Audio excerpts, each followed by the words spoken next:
Hello guys, for today's video ay magkukuha tayo ng lumbod at doon tayo sa likod. Dala-dala ko na ang sangkot namin dito sa probinsya. Papunta na tayo doon sa kukuhanan natin ng lumbod. Andito na tayo sa kukuhaan natin ng lumbod. Ako kukuha ng lumbod. Maganda.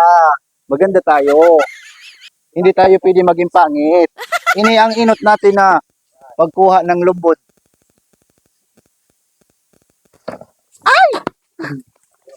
Testing lang yon guys.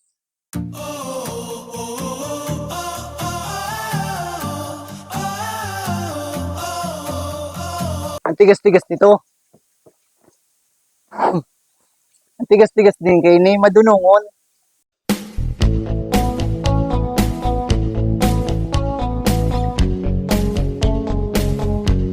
Tinutulungan ako ni Papa na kung alin ang kukunin.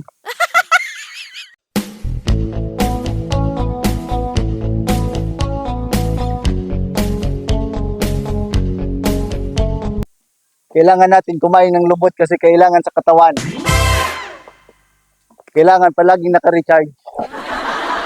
Pero na guys, ang lumbod dito sa taas.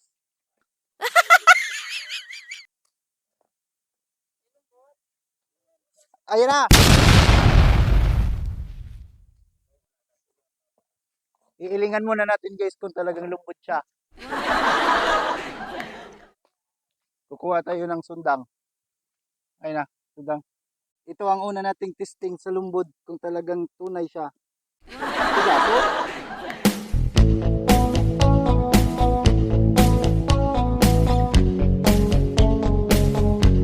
Ito ang unang tama. Testing.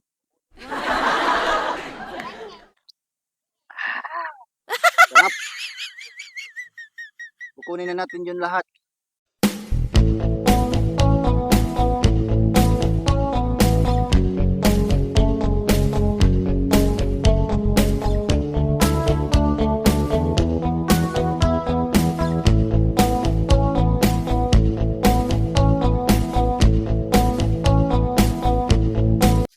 Kukunin natin yung lahat. Nakikita ang lubot ko.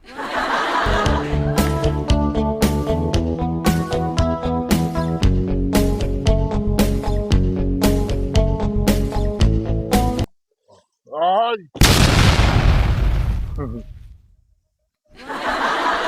Sa wakas, nakuha na natin ang lumbot.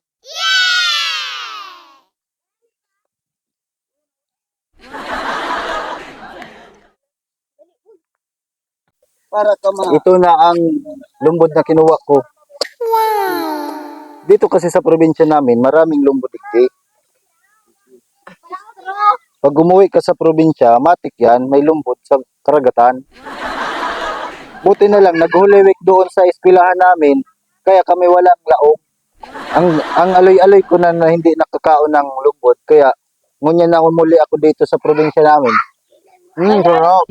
Habang bumabiyaya ako pauli dito sa amin, ang nasa isip ko, kakaon ako ng lumbod. Sarap. Ang gandang-ganda ko. What?